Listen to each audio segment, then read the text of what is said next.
recording again, and welcome. This meeting is being recorded.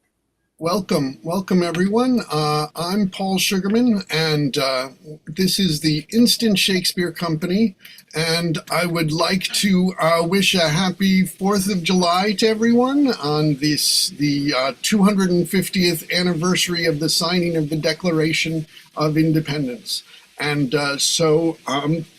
before we begin, I just wanted to introduce our readers for today. My name is Paul Sugarman. I'm the founder of the Instant Shakespeare Company.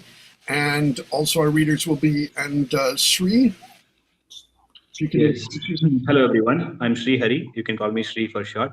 I'm joining from India, and I'm excited to be with you on this 4th of July, reading the Declaration of Independence. Hello, everyone. Great. Thank you. And Jennifer. Hi, I'm Jennifer Finger. I'm in Houston, Texas, and happy 4th of July. Thank you. And we have a couple of other readers whose cameras aren't working, but Jackie. Hi, I'm Jacqueline Margolis, and I'm calling from Tribeca, and I'm watching the tall ships pass by on the river. But they haven't been very, very tall yet. They should get raised. Right now, they've been like big, but not as big as they were the last time. So I'm just waiting for the bees. Yeah, well, okay. All right, and Ken. Ken Wayne, coming from Brooklyn. Happy 4th of July. Great. And as I said, I'm Paul Sugarman, and I'm from Bloomfield, New Jersey. And so now, without further ado, we're going to read the Declaration of Independence and talk a little bit about that, and then go on to the Constitution. So I'm now sharing the image of it. In Congress, July 4, 1776, the unanimous Declaration of the 13 United States of America.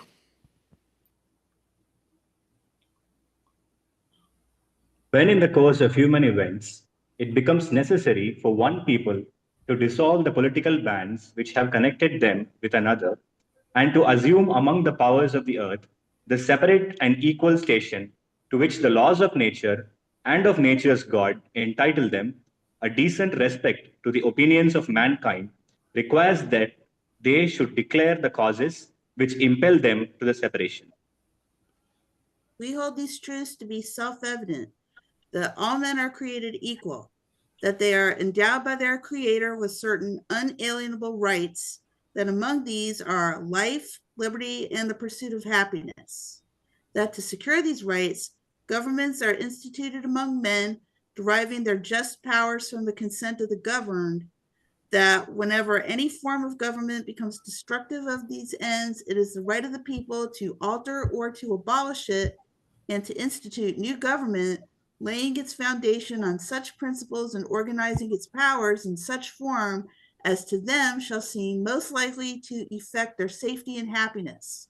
Prudence indeed will dictate that governments long established should not be changed for light and transient causes, and accordingly all experience has shown that mankind are more disposed to suffer while evils are sufferable than to right themselves by abolishing the forms to which they are accustomed. But when a long train of abuses and usurpations pursuing invariably the same object evinces a design to reduce them under absolute despotism, it is their right, it is their duty to throw off such government and to provide new guards for their future security. Such has been the patient sufferance of these colonies, and such is now the necessity which constrains them to alter their former systems of government. The history of the present King of Great Britain is a history of repeated injuries and usurpations, all having in direct object the establishment of an absolute tyranny over these states. To prove this, let facts be submitted to a candid world.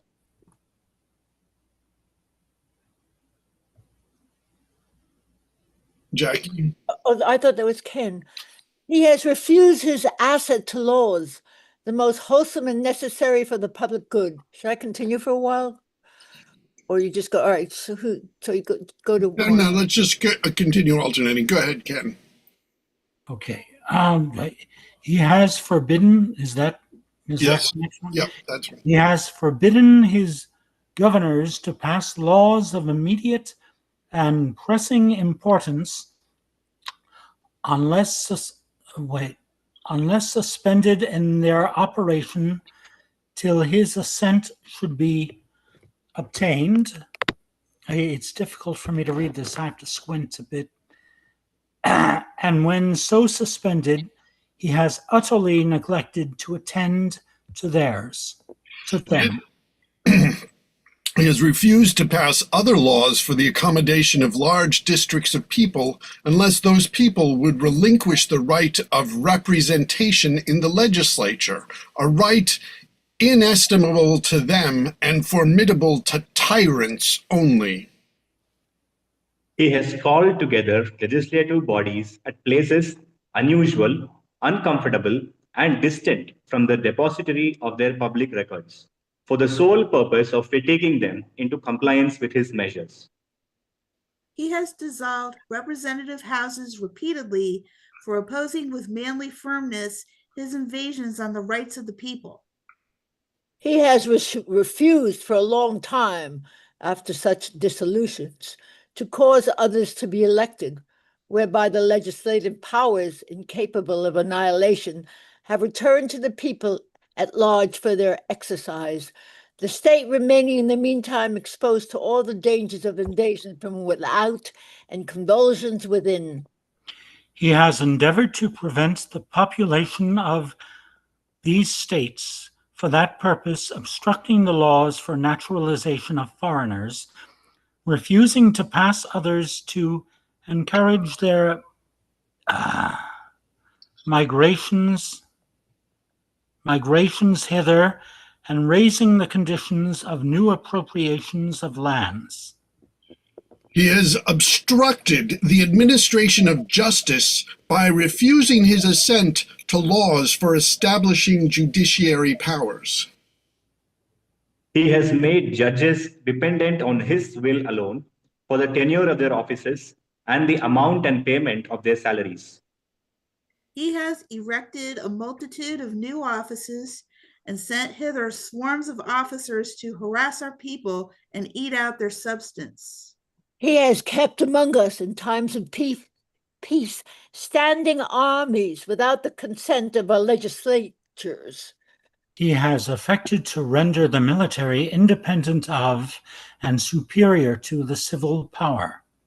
He has combined with others to subject us to a jurisdiction foreign to our Constitution and unacknowledged by our laws, giving his assent to their acts of pretended legislation. For quartering large bodies of armed troops among us. For protecting them by a mock trial from punishment for any murders which they should commit on the inhabitants of these states. For cutting off our trade with all parts of the world. For imposing taxes on us without our consent. For depriving us in many cases of the benefits of trial by jury. For transporting us beyond seas to be tried for pretended offenses. For abolishing the free system of English laws in a neighboring province, establishing therein an arbitrary government and enlarging its boundaries so as to render it at once an example and fit instrument for introducing the same absolute rule into these colonies. For taking away our charters, abolishing our most valuable laws, and altering fundamentally the forms of our governments. For suspending our own legislatures and declaring themselves invested with power to legislate for us in all cases whatsoever. He has abdicated government here by declaring us out of his protection and waging war against us. He has plundered our seas, ravaged our coasts, burnt our towns, and destroyed the lives of our people. He is at this time transporting large armies of foreign mercenaries to complete the works of death, desolation, and tyranny, already begun with circumstances of cruelty and perfidy, perfidy scarcely paralleled in the most barbarous ages and totally unworthy the head of a civilized nation. He has, I can't see this. This was cut off.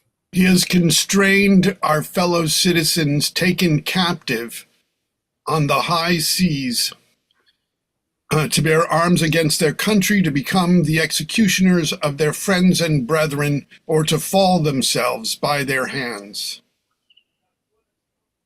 Can you go to the next one? He is excited. Sure. He is excited. Yeah, he is excited. Okay, Wait. who's doing it? Sorry. He has excited domestic insurrections amongst us and has endeavored to bring on the inhabitants of our frontiers, the merciless Indian savages whose known rule of warfare is an undistinguished destruction of all ages, sexes, and conditions. In every stage of these oppressions, we have petitioned for redress in the most humble terms. Our repeated petitions have been answered only by repeated injury. A prince whose character is thus marked by every act which may define a tyrant is unfit to be the ruler of a free people. Nor have we been wanting in attentions to our British brethren. We have warned them from time to time of attempts by this legislature to extend an unwarrantable jurisdiction over us. We have reminded them of the circumstances of our emigration and settlement here. We have appealed to their native justice and magnanimity, and we have conjured them by the ties of our common kindred to disavow these usurpations, which would inevitably interrupt our connections and correspondence. They too have been deaf to the voice of justice and of consanguinity.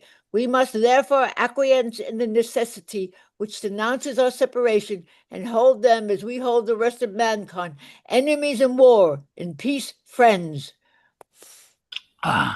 We, therefore, the representatives of the United States of America, in General Congress assembled, appealing to the Supreme Judge of the world for the rectitude of our intentions, do in the name and by authority of the good people of these colonies solemnly publish and declare that these united colonies are and of right ought to be free and independent states, that they are absolved from all allegiance to the British Crown, and that all political connection between them and the state of Great Britain is and ought to be totally dissolved, and that as free and independent states they have full power to levy war, conclude peace, contract alliances, establish commerce, and to do all other acts and things which independent states may of right do. And for the support of this declaration, with a firm reliance on the protection of divine providence, we mutually pledge to each other our lives, our fortunes, and our sacred honor. All right, and then we get to the reading. We'll just go state. Each person does a state, and the people there, and we'll alternate that ways. The signers, George. Of course, the big one we don't see here is John Hancock is the big signature, which has become a thing for signatures. Georgia, Button Gwinnett, Lyman Hall, George Walton. North Carolina, William Hooper, Joseph Hughes, John Penn. South Carolina, Edward Rutledge, Thomas Hayward Jr., Thomas Lynch Jr., Arthur Middleton. Maryland, Samuel Chase, William Packer, Thomas Stone, James Carroll of Carrollton. Virginia, George Wythe, Richard Henry Lee, Thomas Jefferson, Benjamin Harrison, Thomas Nelson Jr., Francis Lightfoot Lee, Carter Braxton. Pennsylvania, Robert Morris, Benjamin Rush, Benjamin Franklin, John Morton, George Clymer, James Smith, George Taylor, James Wilson, George Ross. Sorry. Delaware, Cesar Rodney, George Reed, Thomas McKean.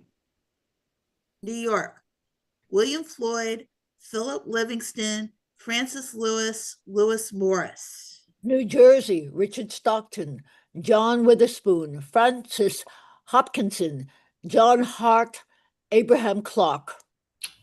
New Hampshire, Josiah Bartlett, William Whipple, Matthew Thornton.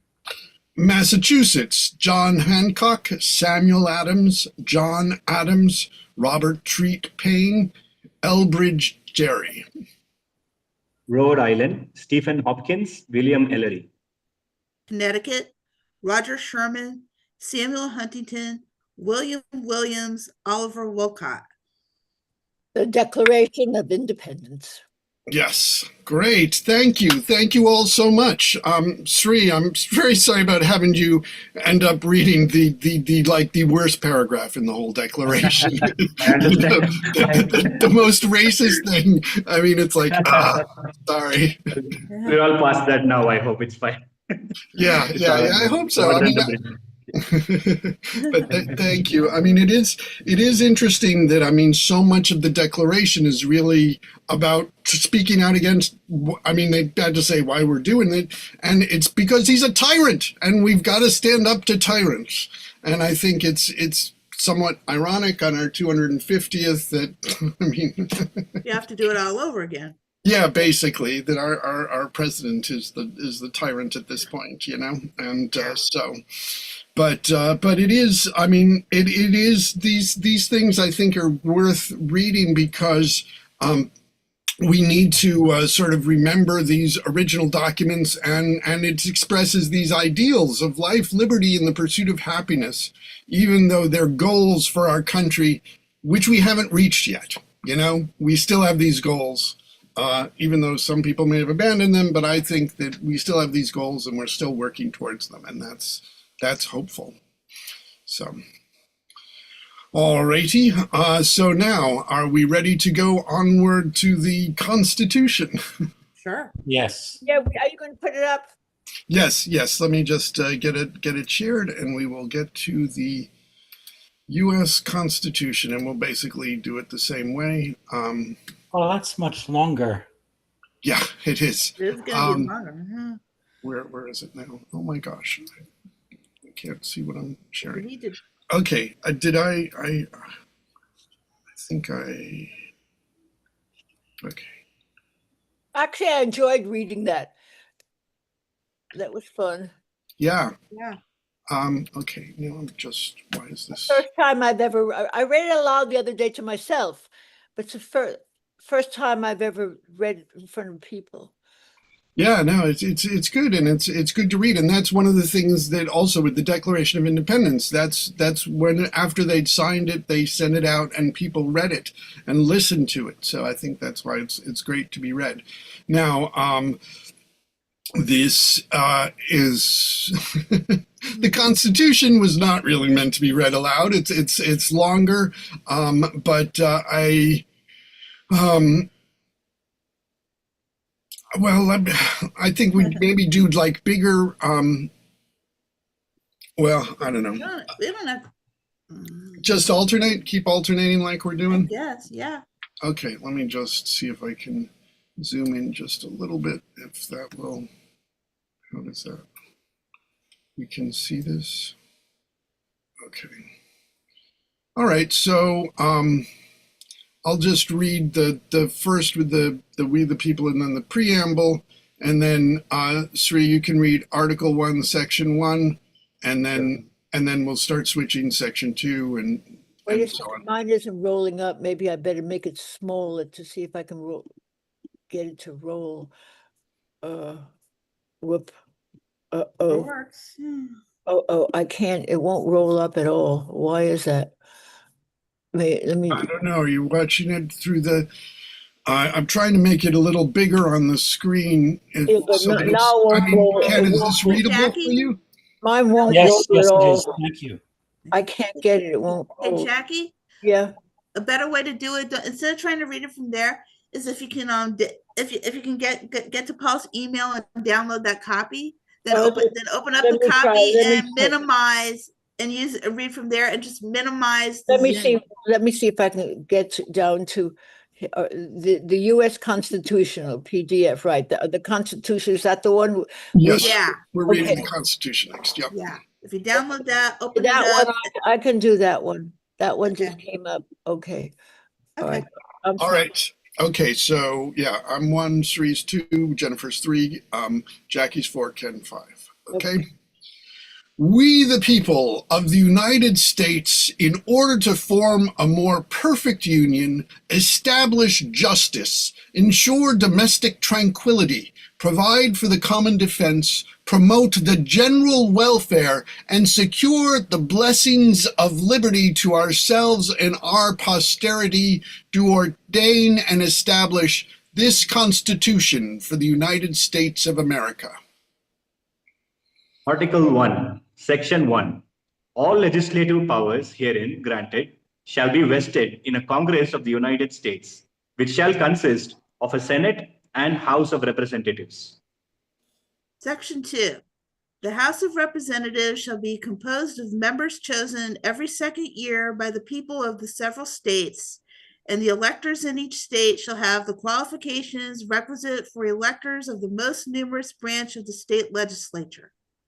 No person shall be a representative who shall not have attained to the age of 25 years and been 7 years a citizen of the United States, and who shall not, when elected, be an inhabitant of that state in which he shall be chosen.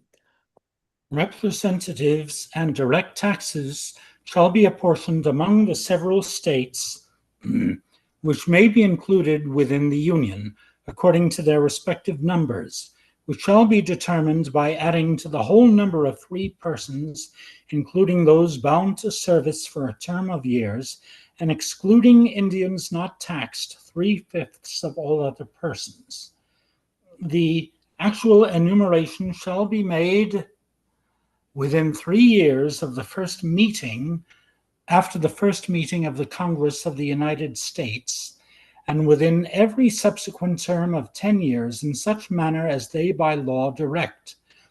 The number of representatives shall not exceed 1 for every 30,000, but each state shall have at least 1 representative, and until such enumeration shall be made, the state of New Hampshire shall be entitled to choose 3, Massachusetts 8, Rhode Island and Providence plantations 1, Connecticut 5, New York 6, New Jersey 4, Pennsylvania 8, Delaware 1, Maryland 6, Virginia 10, North Carolina 5, South Carolina 5, and Georgia 3.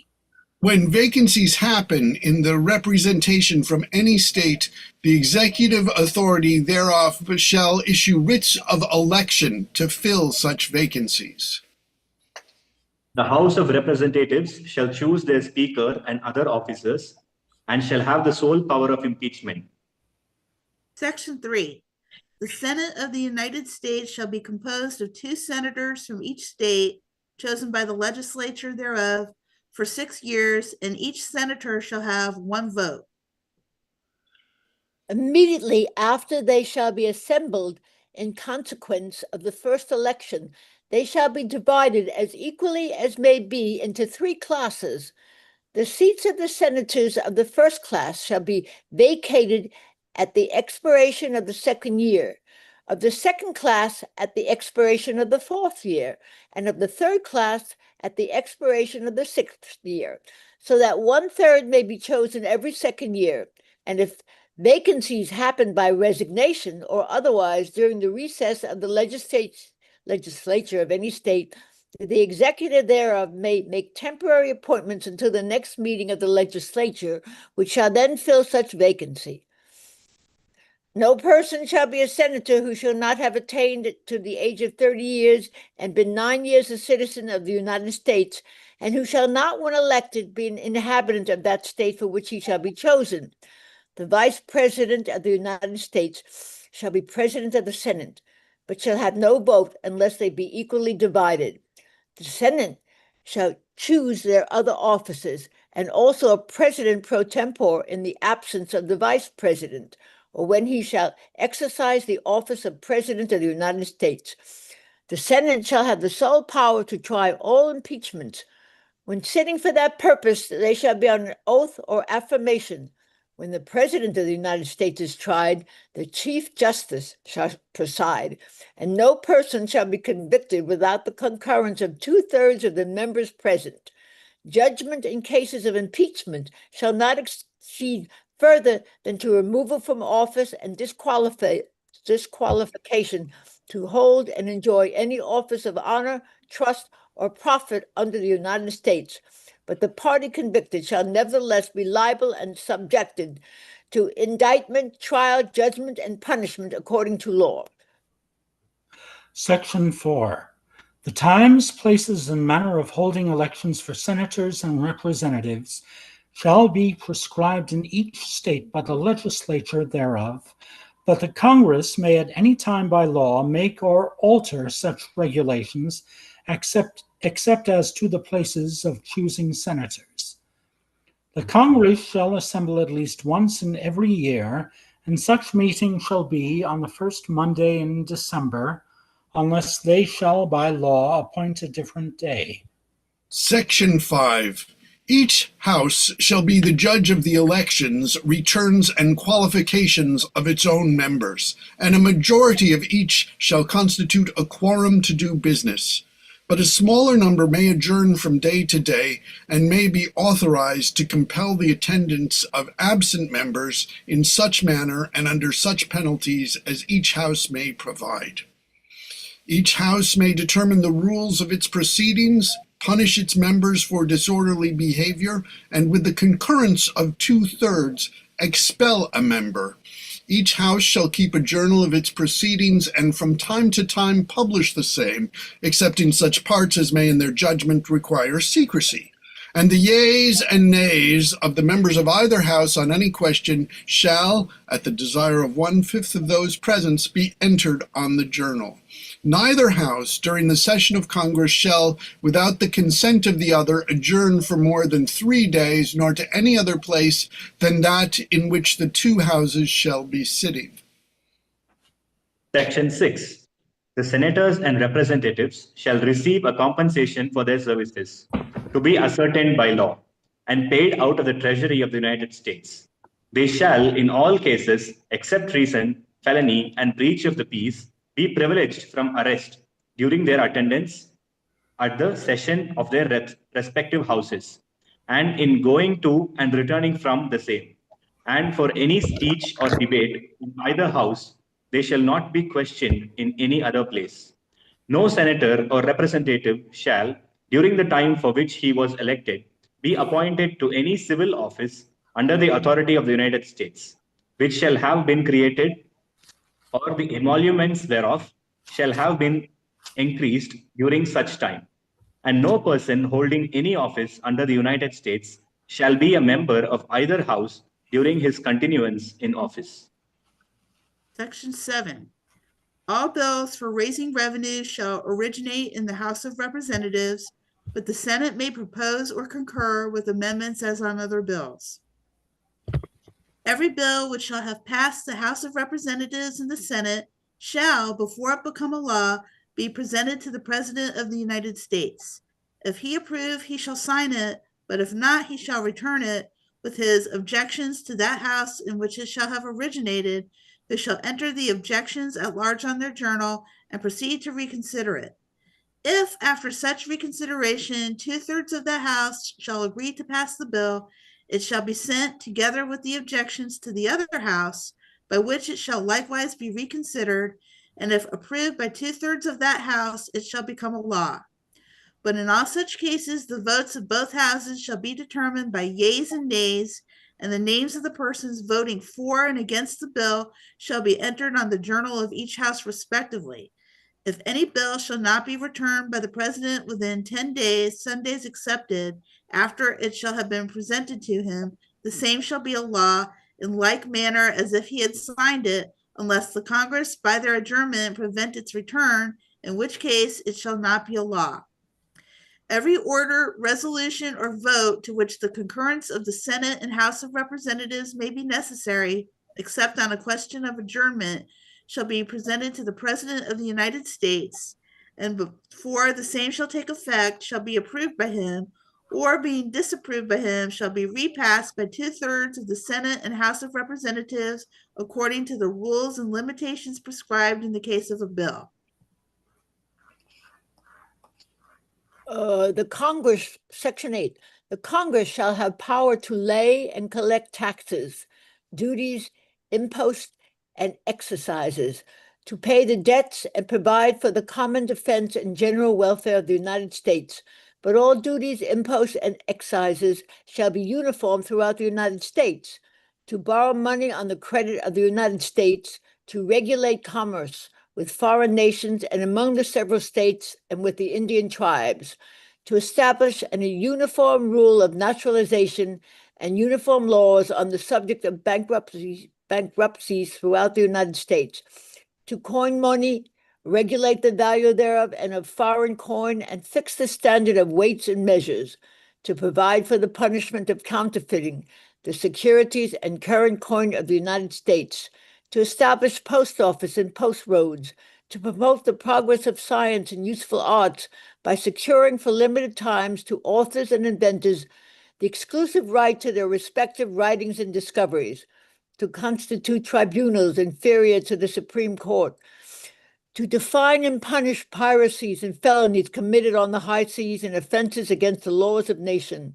to declare war, grant letters of marque and reprisal, and make rules concerning captures on land and water, to raise and support armies, but no appropriation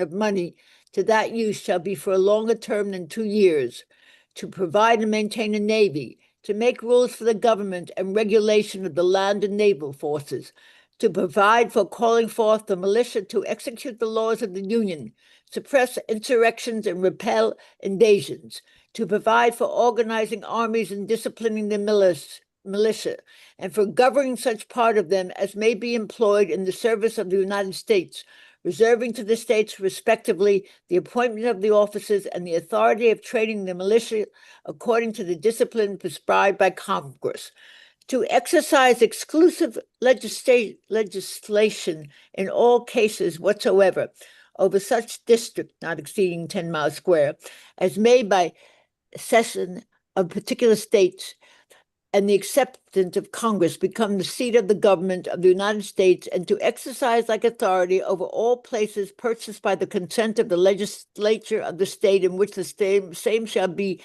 the erection of forts, magazines, arsenals, dockyards, and other needful buildings, and to make all laws which shall be necessary and proper for carrying into execution the foregoing powers and all other powers vested by this Constitution in the government of the United States or in any department or office thereof. Section 9. The migration or importation of such persons as any of the states now existing shall think proper to admit shall not be prohibited by the Congress prior to the year 1808, but a tax or duty may be imposed on such importation not exceeding $10 for each person. The privilege of the writ of habeas corpus shall not be suspended unless when in cases of rebellion or invasion the public safety may require it. No bill of attainder or ex post facto law shall be passed. No capitation or other direct tax shall be laid unless in proportion to the census or enumeration herein before directed to be taken. No tax or duty shall be laid on articles exported from any state. No preference shall be given by any regulation of commerce or revenue to the ports of one state over those of another, nor shall vessels bound to or from one state be obliged to enter, clear, or pay duties in another. No money shall be drawn from the treasury but in consequence of appropriations made by law, and a regular statement and accounts of the receipts and expenditures of all public money shall be published from time to time. No title of nobility shall be granted by the United States, and no person holding any office of profit or trust under them, shall, without the consent of the Congress, accept of any present emolument, office, or title of any kind whatever from any king, prince, or foreign state. Section 10. No state shall enter into any treaty, alliance, or confederation, grant letters of marque and reprisal, coin money, emit bills of credit, make anything but gold and silver coin a tender in the payment of debts, pass any bill of attainder, ex post facto law, or law impairing the obligation of contracts, or grant any title of nobility. No state shall, without the consent of the Congress, lay any imposts or duties on imports or exports, except what may be absolutely necessary for executing its inspection laws, and the net produce of all duties and imposts laid by any state on imports or exports shall be for the use of the Treasury of the United States, and all such laws shall be subject to the revision and control of the Congress. No state shall, without the consent of Congress, lay any duty of tonnage, keep troops or ships of war in time of peace, enter into any agreement or compact with another state or with a foreign power, or engage in war unless actually invaded or in such imminent danger as will not admit of delay. Article 2, Section 1.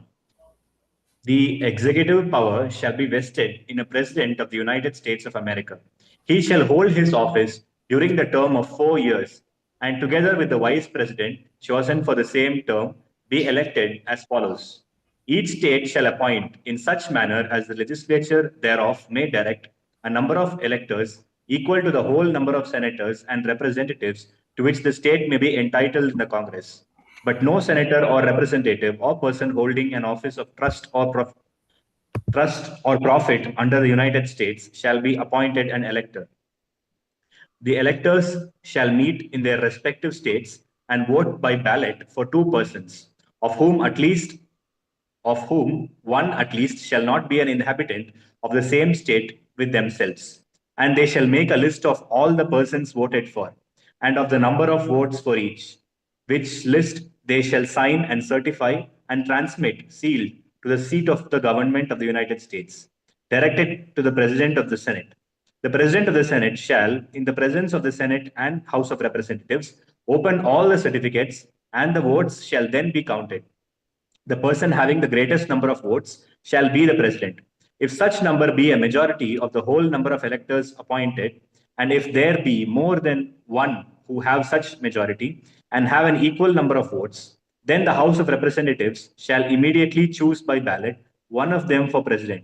And if no person have a majority, then from the 5 highest on the list, the said House shall in like manner choose the President.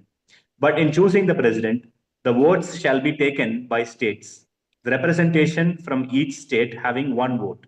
A quorum for this purpose shall consist of a member or members from 2/3 of the states, and a majority of all the states shall be necessary to a choice. In every case, after the choice of the President, the person having the greatest number of votes of the electors shall be the Vice President.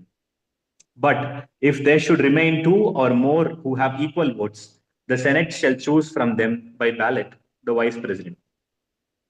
The Congress may determine the time of choosing the electors and the day on which they shall give their votes, which day shall be the same throughout the United States.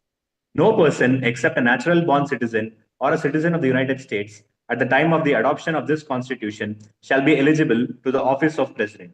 Neither shall any president be eligible to that office who shall not have attained to the age of 35 years and been 14 years a resident within the United States.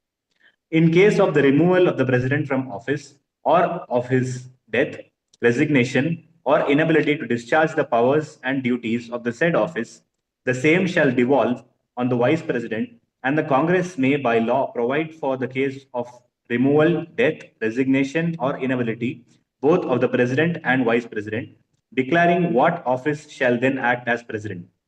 And such officer shall act accordingly until the disability be removed. or a president shall be elected. The president shall, at stated times, receive for his services a compensation which shall neither be increased nor diminished during the period for which he shall have been elected, and he shall not receive within that period any other emolument from the United States or any of them.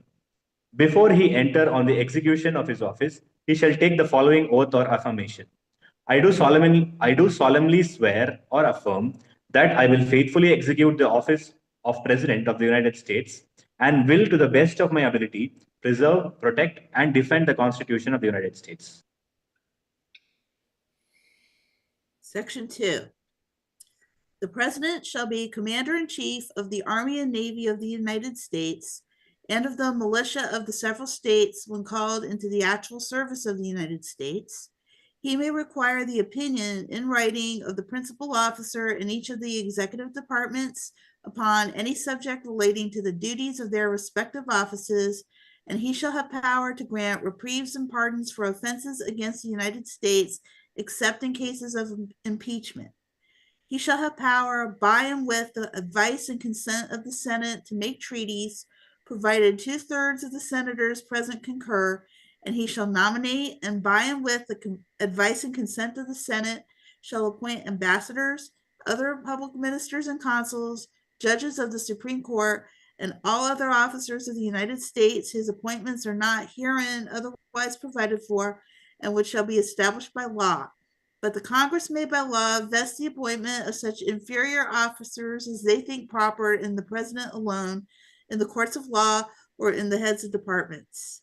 The President shall have power to fill up all vacancies that may happen during the recess of the Senate by granting commissions which shall expire at the end of their next session.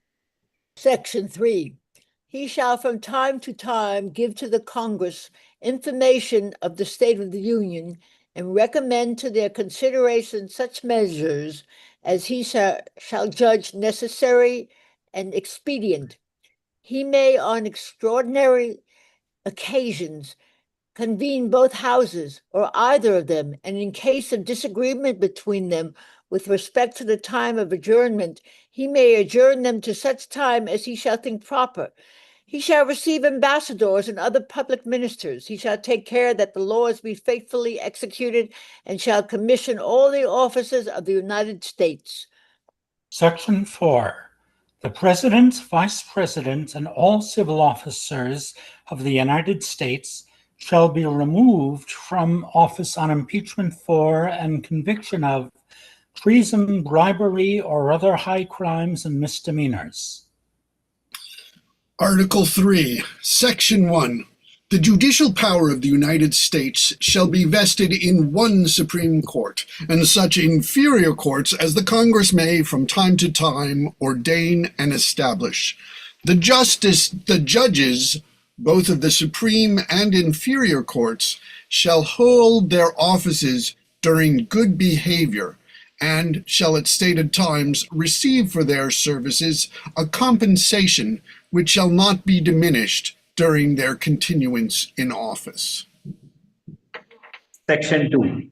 The judicial power shall extend to all cases in law and equity arising under this Constitution, the laws of the United States, and treaties made or which shall be made under their authority, to all cases affecting ambassadors, other public ministers, and consuls, to all cases of admiralty and maritime jurisdiction, to controversies to which the United States shall be a party, to controversies between two or more states, between a state and citizens of another state, between citizens of different states, between citizens of the same state claiming lands under grants of different states, and between a state or the citizens thereof and foreign states, citizens or subjects.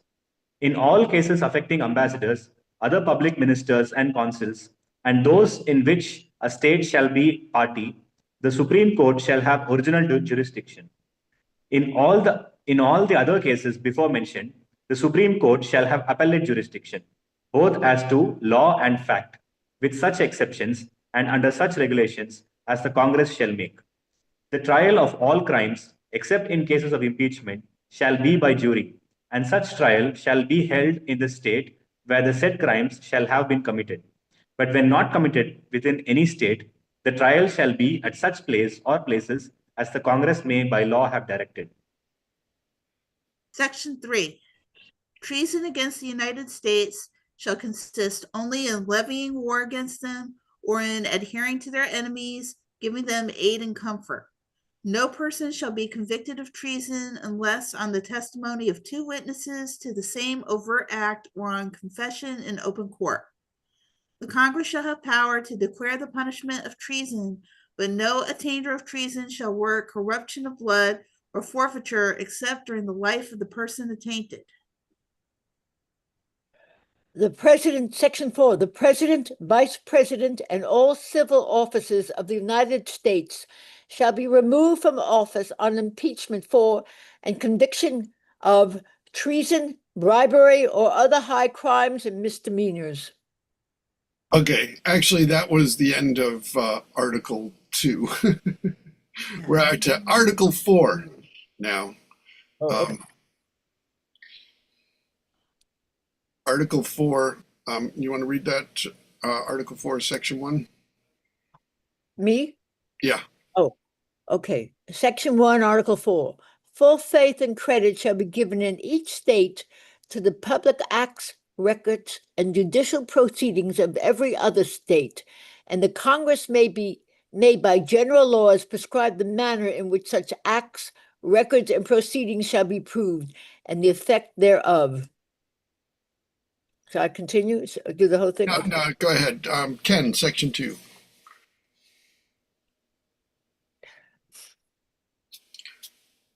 All right, Jackie, continue with Section 2 then. The citizens of each state shall be entitled to all privileges and immunities of citizens in the several states. A person charged in any state with treason, felony, or other crime, who shall flee from justice and be found in another state, shall, on demand of the executive authority of the state from which he fled, be delivered up to be removed to the state having jurisdiction of the crime. I'm sorry, I didn't realize I was muted before. Can I finish this? I'll finish you go to Section 3, I'll finish this. Okay. No person held to service or labor in one state under the laws thereof, escaping into another, shall, in consequence of any law or regulation therein, be discharged from such service or labor, but shall be delivered up on claim of the party to whom such service or labor may be due. Section 3. New states may be admitted by the Congress into this union, but no new state shall be formed or erected within the jurisdiction of any other state, nor any state be formed by the junction of 2 or more states or parts of states without the consent of the legislatures of the states concerned as well as of the Congress. The Congress shall have power to dispose of and make all needful rules and regulations respecting the territory or other property belonging to the United States, and nothing in this Constitution shall be so construed as to prejudice any claims of the United States or of any particular state. Section 4. The United States shall guarantee to every state in this union a republican form of government, and shall protect each of them against invasion, and on application of the legislature or of the executive, when the legislature cannot be convened, against domestic violence. Article 5. The Congress, whenever 2/3 of both houses shall deem it necessary, shall propose amendments to this Constitution, or, on the application of the legislatures of 2/3 of the several states, shall call a convention for proposing amendments, which in either case shall be valid to all intents and purposes. As part of this Constitution, when ratified by the legislatures of 3/4 of the several states, or by conventions in 3/4 thereof, as the one or the other mode of ratification may be proposed by the Congress, provided that no amendment which may be made prior to the year 1808 shall in any manner affect the first and fourth clauses in the 9th section of the first article, and that no state without its consent shall be deprived of its equal suffrage in the Senate. Article 6. all debts contracted and engagements entered into before the adoption of this Constitution shall be as valid against the United States under this Constitution as under the Confederation.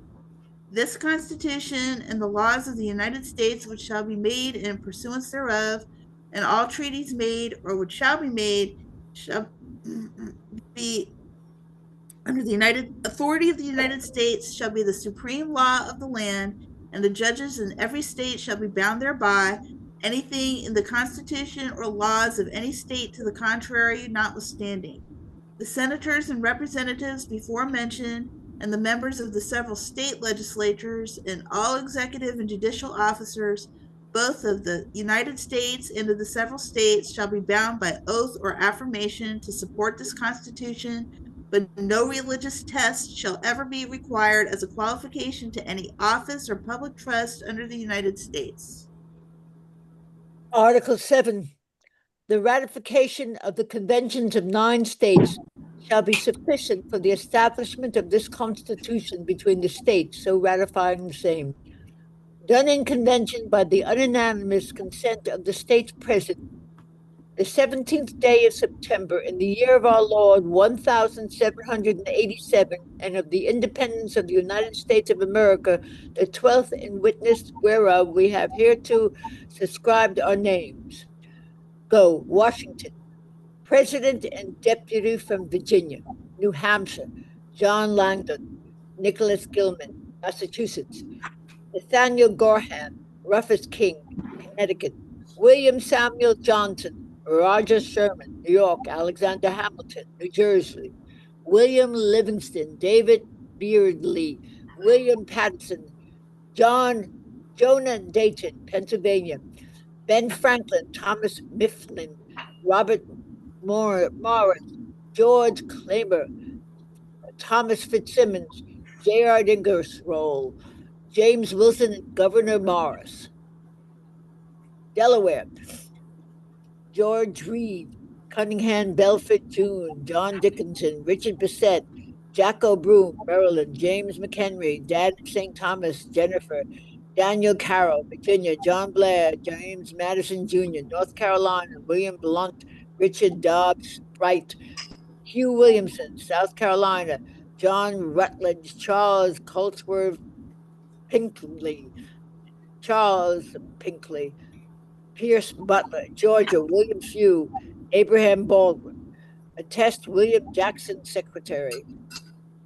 In convention Monday, September 17, 1787, present the states of New Hampshire, Massachusetts, Connecticut, Mr. Hamilton from New York, New Jersey, Pennsylvania, Delaware, Maryland, Virginia, North Carolina, South Carolina, and Georgia. Resolved that the preceding Constitution be laid before the United States in Congress assembled, and that it is the opinion of this convention that it should afterwards be submitted to a convention of delegates, chosen in each state by the people thereof under the recommendation of its legislature for their assent and ratification, and that each convention assenting to and ratifying the same should give notice thereof the United States in Congress assembled. Resolved that it is the opinion of this convention that as soon as the conventions of 9 states shall have ratified this Constitution, the United States in Congress assembled should fix a day on which electors shall be appointed by the states which shall have ratified the same, and a day on which the electors shall assemble to vote for the president, and the time and place for commencing proceedings under this Constitution. That after such publication, the electors shall be appointed, and the senators and representatives elected. That the electors should meet on the day fixed for the election of the president, and should transmit their votes certified, signed, sealed, and directed as the Constitution requires to the Secretary of the United States in Congress assembled, that the senators and representatives shall convene at the time and place assigned, that the senators should appoint a president of the Senate for the sole purpose of receiving, opening, and counting the votes for president, that after he shall be chosen, the Congress, together with the president, should, without delay, proceed to execute this Constitution by the unanimous order of the convention. George Washington, President. William Jackson, Secretary. All right, and now on to the amendments. The amendments to the Constitution of the United States as ratified by the states. Preamble to the Bill of Rights. Congress of the United States begun and held at the city of New York on Wednesday, the 4th of March. The conventions of a number of the states, having at the time of their adopting the Constitution, expressed a desire in order to prevent misconstruction or abuse of its powers that further declaratory and restrictive clauses should be added, and as extending the ground of public confidence in the government will best ensure the beneficent ends of its institution. Resolved by the Senate and House of Representatives of the United States of America. In Congress assembled, two-thirds of both houses concurring that the following articles be proposed to the legislatures of the several states as amendments to the Constitution of the United States, all or any of which articles, when ratified by three-fourths of the said legislatures, to be valid to all intents and purposes as part of the said Constitution, which articles in addition to an amendment of the Constitution of the United States of America proposed by Congress and ratified by the legislatures of the several states pursuant to the fifth article of the original Constitution. Note, the first 10 amendments to the Constitution were ratified December 15th, 1791 and form what is known as the Bill of Rights. Amendment 1. Congress shall make no law respecting an establishment of religion or prohibiting the free exercise thereof or abridging the freedom of speech or of the press or of the right of the people peaceably to assemble and to petition the government for a redress of grievances. Amendment 2.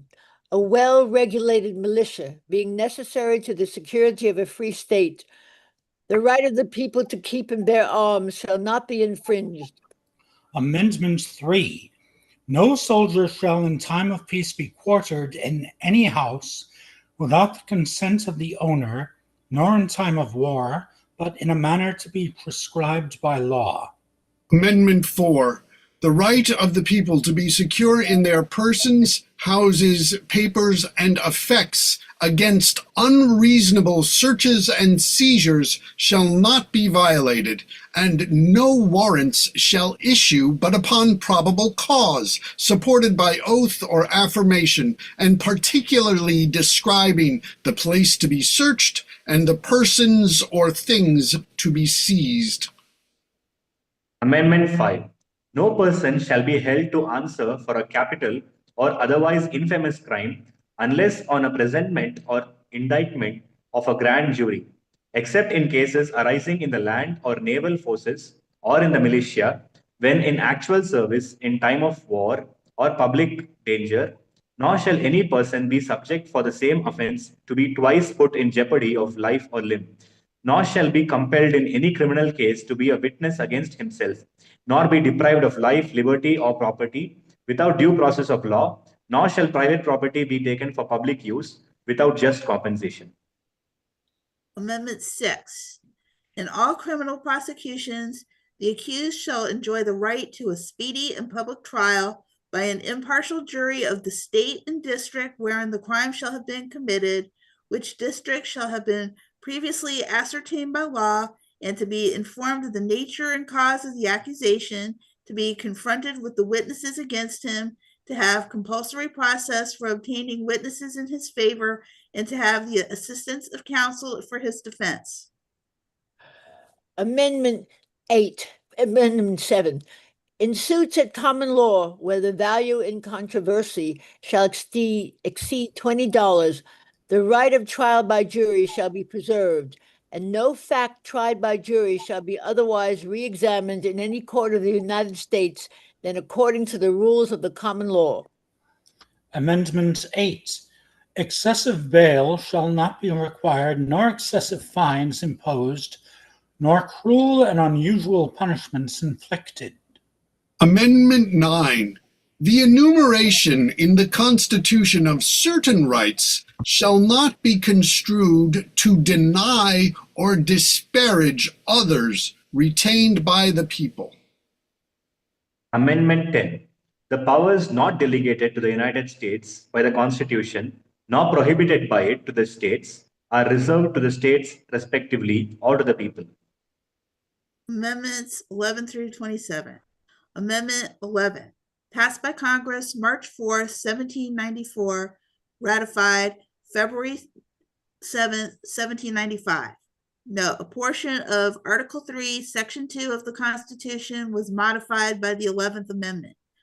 The judicial power of the United States shall not be construed to extend to any suit in law or equity commenced or prosecuted against one of the United States by citizens of another state or by citizens or subjects of any foreign state. Which one are we, what We're on number? 12. 10, 12, oh, something seems to have been skipped here. Okay. All right, Amendment 12.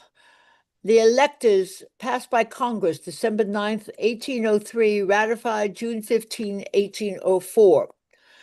The electors shall meet in their respective states and vote by ballot for president and vice president, one of whom at least shall not be an inhabitant of the same state with themselves. They shall name in their ballots the person voted for as president, and in distinct ballots the person voted for as vice president, and they shall make distinct lists of all persons voted for as president, and of all persons voted for as vice president, and of the number of votes for each, which lists they shall sign and certify and transmit sealed to the seat of the government of the United States, directed to the President of the Senate. The President of the Senate shall, in the presence of the Senate and House of Representatives, open all the certificates, and the votes shall then be counted. The person having the greatest number of votes for president shall be the president, if such a number be a majority of the whole number of electors appointed, and if no person have such majority, then from the persons having the highest numbers not exceeding 3 on the list of those voted for as president, the House of Representatives shall choose immediately by ballot the president. But in choosing the president, the vote shall be taken by states, the representation from each state having 1 vote. A quorum for this purpose shall consist of a member or members from 2/3 of the states, and a majority of all the states shall be necessary to a choice. And if the House of Representatives shall not choose a president, whenever the right of choice shall devolve upon them, before the 4th day of March next following, then the vice president shall act as president, as in the case of the death or other constitutional disability of the president. The person having the greatest number of votes as vice president shall be the vice president. If such number be a majority of the whole number of electors appointed, and if no person have a majority than from the 2 highest numbers on the list, the Senate shall choose the vice president. A quorum for the purpose shall consist of 2/3 of the whole number of senators, and a majority of the whole number shall be necessary to a choice. But no person constitutionally ineligible to the office of president shall be eligible to that of vice president of the United States, superseded by Section 3 of the 20th Amendment. Ken? Ken, are you there for Amendment 13? Okay, I'll go on. Amendment 13, passed by Congress January 31st, 1865, ratified December 6th, 1865. That doesn't make, yeah, no, December 6th, yes, 1865, it took a whole year. Note, a portion of Article 4, Section 2 of the Constitution was changed by the 13th Amendment. Section 1, neither slavery nor involuntary servitude, except as a punishment for crime whereof the parties shall have been duly convicted, shall exist within the United States or any place subject to their jurisdiction. Section 2, Congress shall have power to enforce this article by appropriate legislation. Could I take Section 1 of the next? You could, yeah, just do the whole, yeah, okay, Amendment 14. Go ahead. Amendment 14, passed by Congress June 13th, 1866, ratified July 9th, 1868. Note, Article 1, Section 2 of the Constitution was modified by Section 2 of the 14th Amendment, Section 1. All persons born or naturalized in the United States and subject to the jurisdiction thereof are citizens of the United States and of the state wherein they reside. No state shall make or enforce any law which shall abridge the privileges or immunities of citizens of the United States, nor shall any state deprive any person of life, liberty, or property without due process of law, nor deny to any person within its jurisdiction the equal protection of the laws. Should I continue? Let's see. Yeah, do the whole amendment. Yeah, okay, it's a long one, but go ahead. Okay. Section 2. Representatives shall be apportioned among the several states according to their respective numbers, counting the whole number of persons in each state, excluding Indians not taxed. But when the right to vote at any election for the choice of electors for president and vice president of the United States, representatives in Congress, the executive and judicial officers of a state, the members of the legislature thereof, is denied to any of the male inhabitants of each state, being 21 years of age, asterisk, and citizens of the United States, or in any way abridged, except for participation in rebellion or other crime, the basis of representation therein shall be reduced to in the proportion which the number of such male citizens shall bear to the whole number of male citizens 21 years of age in each state. Section 3, just a moment, please.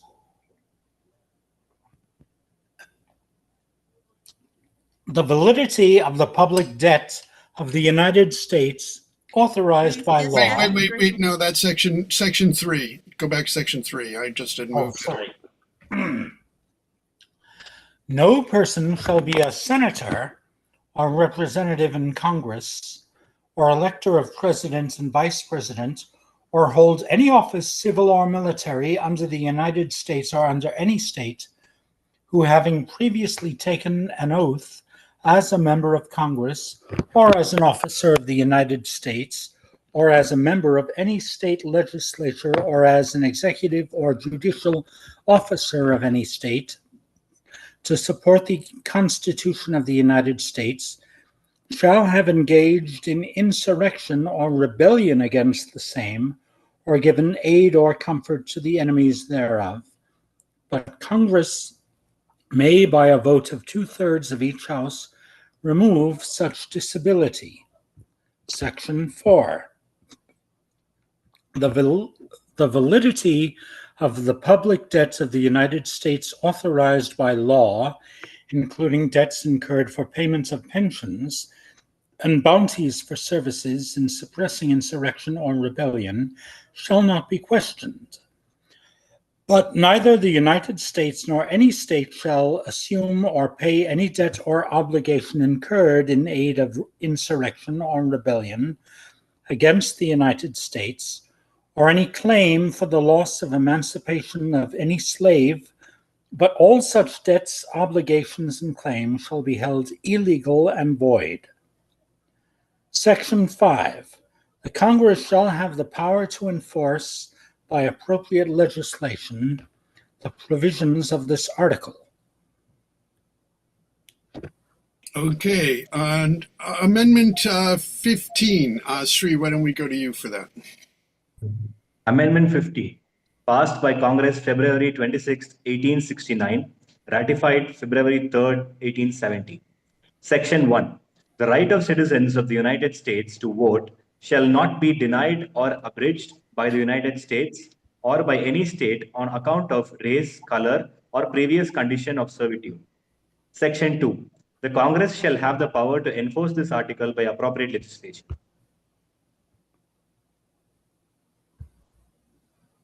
Okay.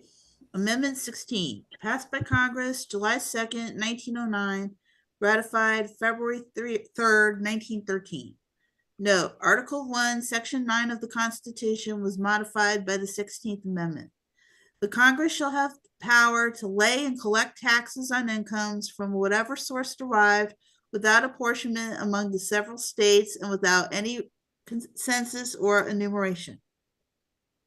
Amendment 17, passed by Congress May 13th, 1912, ratified April 8th, 1913. The Senate of the United States shall be composed of 2 senators from each state, elected by the people thereof, for 6 years, and each senator shall have 1 vote. The electors in each state shall have the qualifications requiesced for electors of the most numerous branches of the state legislatures. When vacancies happen in the representation of any state in the Senate, the executive authority of such state shall issue writs of election to fill such vacancy, provided that the legislature of any state may empower the executive thereof to make temporary appointments until the people fill the vacancies by election as the legislature may direct. This amendment shall not be construed as to affect the election or term of any senators chosen before it becomes valid as part of the Constitution. Amendment 18, passed by Congress December 18th, 1917, ratified January something, 1919. 16th, 1919. Repealed by the 21st Amendment, December 5th, 1933. Section 1. After 1 year from the ratification of this article, the manufacture, sale, or transportation of intoxicating liquors within the importation thereof into or the exportation thereof from the United States and all territories subject to the jurisdiction thereof for beverages is hereby prohibited. Section 2. The Congress and the several states shall have concurrence power to enforce this article by appropriate legislation. Section 3. This article shall be inoperative unless it shall have been ratified as an amendment to the Constitution by the legislatures of the several states as provided in the Constitution within 7 years from the date of the submission hereof to the states by the Congress. Amendment 19, passed by Congress June 4, 1919, ratified August 18, 1920. The right of citizens of the United States to vote shall not be denied or abridged by the United States or by any state on account of sex. Congress shall have power to enforce this article by appropriate legislation. Amendment 20, passed by Congress March 2nd, 1932, ratified January 23rd, 1933. Note, Article 1, Section 4 of the Constitution was modified by Section 2 of this amendment. In addition, a portion of the 12th Amendment was superseded by Section 3. Section 1. The terms of the President and the Vice President shall end at noon on the 20th of January, and the terms of Senators and Representatives at noon on the 3rd day of January of the years in which such terms would have ended if this article had not been ratified, and the terms of their successors shall then begin. Section 2. The Congress shall assemble at least once in every year, and such meeting shall begin at noon on the 3rd day of January, unless they shall by law appoint a different day. Section 3. If at the time fixed for the beginning of the term of the President, the President-elect shall have died, the Vice President-elect shall become President. If a President shall not have been chosen before the time fixed for the beginning of his term, or if the President-elect shall have failed to qualify, then the Vice President-elect shall act as President until a President shall have qualified.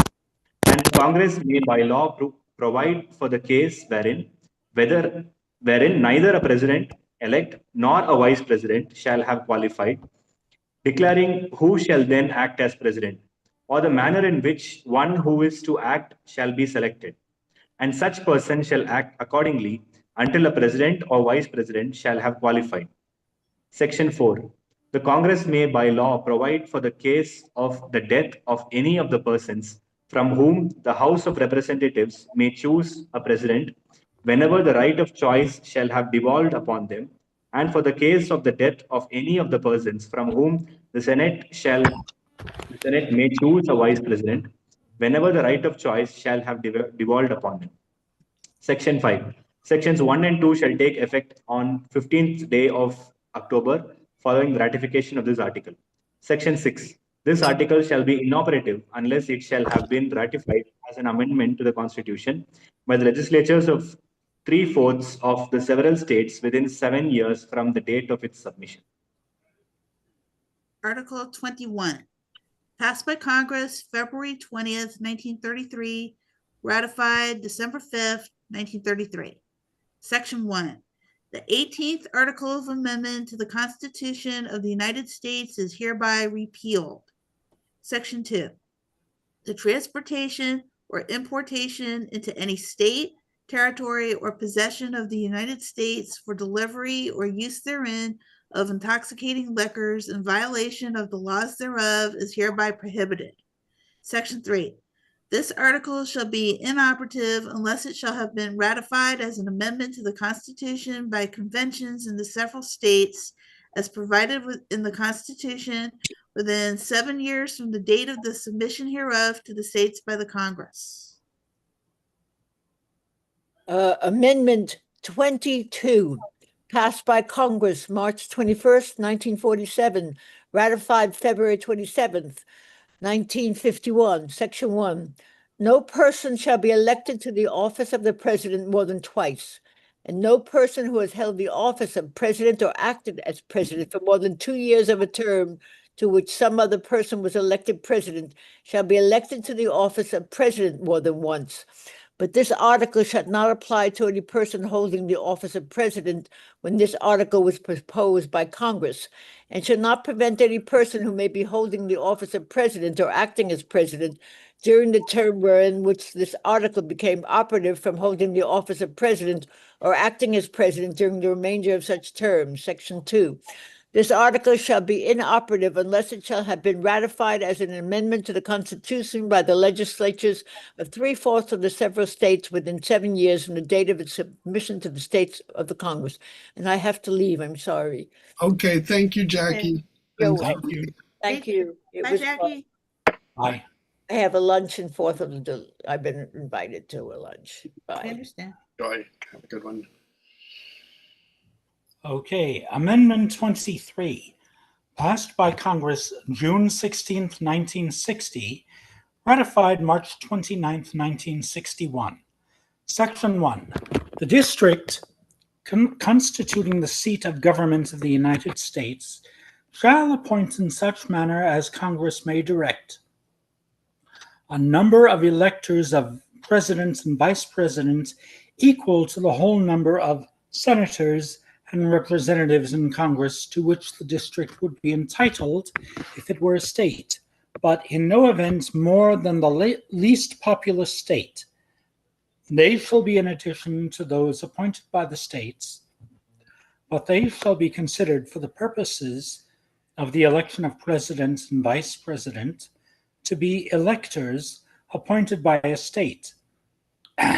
And they shall meet in the district and perform such duties as provided by the 12th Article of Amendment. Section 2. The Congress shall have power to enforce this article by appropriate legislation. Amendment 24, passed by Congress August 27th, 1962, ratified January 23rd, 1964. Section 1. The right of citizens of the United States to vote in any primary or other election for president or vice president, for electors for president or vice president, or for senator or representative in Congress shall not be denied or abridged by the United States or any state by reason of failure to pay poll tax or other tax. Section 2. The Congress shall have power to enforce this article by appropriate legislation. Amendment 25, passed by Congress July 6, 1965, ratified February 10, 1967. Note, Article 2, Section 1 of the Constitution was modified by the 25th Amendment. Section 1.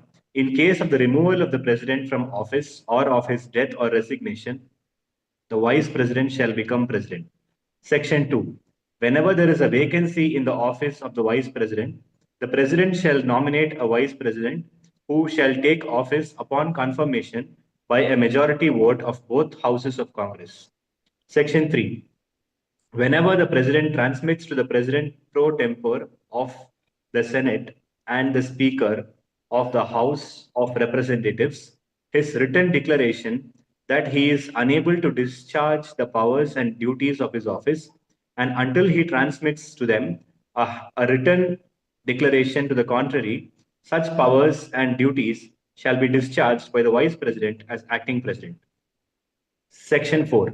Whenever the Vice President and a majority of either the principal officers of the executive departments or of such other body as Congress may by law provide, transmit to the President pro tempore of the Senate and the Speaker of the House of Representatives their written declaration that the President is unable to discharge the powers and duties of his office, the Vice President shall immediately assume the powers and duties of the office as acting President. Thereafter, when the President transmits to the President pro tempore, is it pro tempore or pro tempore? I'm not sure. I think it's pro tempore, I think. Pro tempore, the President pro tempore of the Senate and the Speaker of the House of Representatives, his written declaration that no inability exists, he shall resume the powers and duties of his office unless the Vice President and a majority of either the principal officers of the executive department or of such other bodies or of such other body as Congress may by law provide, transmit within 4 days to the President pro tempore of the Senate and the Speaker of the House of Representatives their written declaration that the President is unable to discharge the powers and duties of his office. Thereupon, Congress shall decide the issue, assembling within 48 hours for that purpose, if not in session. If the Congress, within 21 days after receipt of the latter written declaration, or if Congress is not in session within 21 days after Congress is required to assemble, determines by 2/3 vote of both houses that the President is unable to discharge the powers and duties of his office, the Vice President shall continue to discharge the same as acting President. Otherwise, the President shall resume the powers and duties of his office. Amendment 26, passed by Congress March 23rd, 1971, ratified July 1st, 1971. No, Amendment 14, Section 2 of the Constitution was modified by Section 1 of the 26th Amendment. Section 1. The right of citizens of the United States who are 18 years of age or older to vote shall not be denied or abridged by the United States or by any state on account of age. Section 2. The Congress shall have power to enforce this article by appropriate legislation. Amendment 27, originally proposed September 25th, 1789. I assume that's 1989. No, it is 1789. It is 1789. Ratified May 7th, 1992. No law varying the compensation for the services of the senators and representatives shall take effect until an election of representatives shall have intervened. And that's where we are. We've gotten through. Thank you all so much. We read the Constitution and the 27 approved amendments, including the ones that did not, the one that was repealed, the 18. I think it was fun, Jennifer, that you got to read the one about taxing since you're an accountant. Yeah, I realized that myself. Yeah. I see we have a question from Francie Scanlon. Yeah, no, she left a long time ago. I tried to respond to her, but she had left before I had a chance to. Like, she was here less than 10 minutes. But yeah, we do have a couple of other people who've attended. Charlie and and Yusin, if you wanted to join or have anything to say. I mean, one of the things that I find really interesting in doing this, and it is great to read the Constitution because I've never read it aloud like that, is just to realize, number one, Section 1, all of the important stuff is about Congress, and that all of these things that that the U.S. president is currently doing, stuff about tariffs and all of this sort of stuff, it really should go through Congress. And I think that's interesting. I mean, it's also like they shouldn't get. I mean, there's actually no kings is actually in the Constitution, that nobody should have any titles or nobility. That the United States shouldn't do it, and none of the states should do it as well. Which I think is interesting in terms of from all of the sort of no kings rallies we've had in this, because it is there, and there's just, you see lots of stuff where, I mean, our Constitution has kind of been skirted around, including most recently finding out that our president has used his office to make himself $1 billion in his first year. Wow. I mean, that's really, I mean, in the first term, people were talking about the emoluments clause. And I mean, my gosh, it's just ignored, unfortunately. But again, it's good. And I mean, there are a few things obviously in here still. I mean, good things. I mean, stuff that, I mean, like the establishment of the post office, and post roads, which I think is really, really great and essential, and that's part of the country. Also, the protection of intellectual rights. You know, I mean, copyright is really talked about. Everything in the First Amendment in particular. Yeah, absolutely. Absolutely. And just that we've seen a lot of things, I mean, in terms of, if you talk about cruel and unusual punishment, I mean, the way that this country is currently holding, I mean, detainees for immigration, I mean, violation or whatever is an atrocity. Yeah. But they're sort of saying, well, we're making it usual, so it's not unusual anymore. But no, it's still wrong. But anyway, so yeah, so that's, I mean, I'm very happy to have read these things and to realize, yes, these are talking about ideals that we haven't really obtained, and like the other amendments that didn't quite make it, like the Equal Rights Amendment, you know, which didn't quite make it, and others. So. Yeah. I just noticed that Paul is wearing a Captain America t-shirt. Is that? Yes. Yeah. Absolutely. Yes. Yes. I'm wearing my There probably does need to be repealed. What? I said there actually is an amendment that probably does need to be repealed. Which one do you think should be repealed? The Second Amendment. Oh, you know, actually, one of the ones that I have issue with is kind of the one that I guess it's the 26th that lowered the legal age from 21 to 18. I mean, because I think we actually know more in terms of sort of brain development, that you really aren't fully developed until you're into your 20s. So I think they did that because they were drafting people who were like between 18 and 21, but those same people couldn't vote. Yeah, exactly. But well, there was a time when 16-year-olds could join up, couldn't they? I don't know. I'm not sure about that, but yeah, I mean, but for a long time, I mean, there were people. I mean, during World War II, a lot of men volunteered when they were 16. Yeah. Yeah. Well, it's at this point soon our military will be replaced mostly by drones, I guess. Well, I was reading today on a news website that they discovered another printing of the Declaration of Independence, printed in 1776. They found it in somebody's desk of papers in England. And it's only the 11th copy that's still in existence, and the first one found in a foreign country in the United Kingdom. Yeah, no, I was hearing about that. It's really fascinating in that it was like printed in New Hampshire, and what had happened is it would been on a privateer. You know, basically the U.S. said, go ahead, steal from British ships with these. I mean, basically giving an okay to piracy on the behalf of the United States to take ships from and stuff from British ships and others. But this was actually a privateer ship that was captured by the British, and so that's how they got their copy of it. Mhm. And they just discovered it. Yeah, well, that's the thing. There's so many archives and so much stuff. Who knows what other things? Maybe someone will come across some Speaking other of things. tax, Trump accounts launched today. Those $1,000 accounts for kids. Oh, okay. Ugh.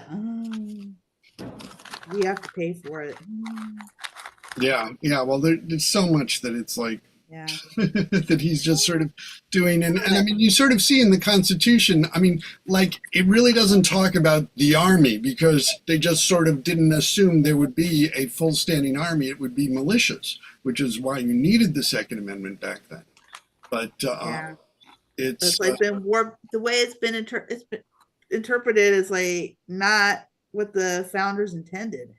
yeah, and I mean, and I think also, I mean, we just recently had a thing with Trump's executive order sort of denying birthright citizenship, and we just read it in Amendment 14. Any person born in the United States is a citizen of the United States. Very clear. And yet, 3 justices on the Supreme Court denied that. I mean, they're really, they should be ruled judicially incompetent and removed just for They that. should be Clarence impeached. Thomas, Samuel Alito, Well, those two deserve and impeachment. Gorsuch. Yeah. Yeah, well, it's Impeachment just for breaking the law. I mean, they've been breaking the law by sitting on the court and doing some of the things, or their what I think who is it? Thomas's wife has done. yeah. No, it's a sad state. It's a sad state in terms of what it is, but it's good to go back to the original documents and say, you know, they were talking about a better ideal of the general welfare and really working for the common good and not just the Yeah. enrichment of the elites. And unfortunately, that's what we have. We have a Supreme Court that the only time that will stand up to Trump is when it benefits corporate interests more than Trump, you know, and so that's where we're at right now. And they want to throw out the and they want to pass amendments that would throw out the 2-term limit on so that Trump could serve again and probably serve the rest of his life. The 22nd Amendment. Yes. Yeah, no, I don't. I mean, because that's the thing is that to change. I mean, that's why. I mean, like we saw, the 27th Amendment was the last one that was in '92, and that was actually something that had been proposed way back in the 18th century, and it finally got through. But it's it's very difficult to change the Constitution. In some ways, maybe too difficult. But and then he wants his face plastered on carved into Mount Rushmore, and I mean the thing's unstable to begin with, so adding anybody else's face, yeah, it was like it would crash down if he tried to do that.